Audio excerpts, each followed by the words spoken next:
PG women's college విద్యార్థులు ధర్నాకు దిగారు. తమకు స్వేచ్ఛ కావాలంటూ ధర్నాకు దిగడం అందరినీ ఆశ్చర్యానికి గురిచేసింది. హాస్టల్లో వసతులు బాగా లేవని, భోజనం బాగలేదని ధర్నా చేస్తుండడం సహజంగా కనిపిస్తుంది. పీజీ కాలేజ్ విద్యార్థులు మాత్రం తమకు స్వేచ్ఛ కల్పించడం లేదంటూ ధర్నా చేశారు. పీజీ కాలేజ్ ప్రిన్సిపాల్ ఆంక్షలతో తాము ఇబ్బందికి గురవుతున్నామంటూ ధర్నా చేశారు. కాలేజీకి వెళ్లే విద్యార్థులు సాయంత్రం 6 గంటలకు హాస్టల్లో ఉండాలని, ఆ తర్వాత బయటకు వెళ్లొద్దంటూ ప్రిన్సిపల్ కఠినమైన నిర్ణయాలు తీసుకున్నారు. దీంతో విద్యార్థినిలు తమను బందీల్లో ఉంచుతున్నారంటూ స్వేచ్ఛ కావాలంటే రోడ్డుపైకెక్కడం విశేషం. విద్యార్థులకు మద్దతుగా ఏబీవీపీ విద్యార్థులు ధర్నా చేపట్టారు.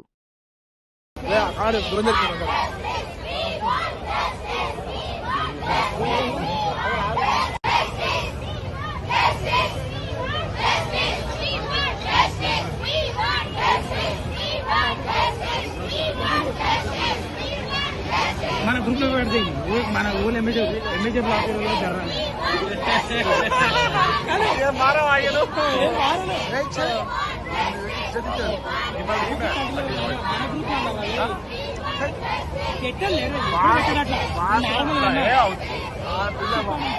వాసపడదు డిపార్ట్మెంట్ లో, ఆ పిల్లలు వాసపడద్దు.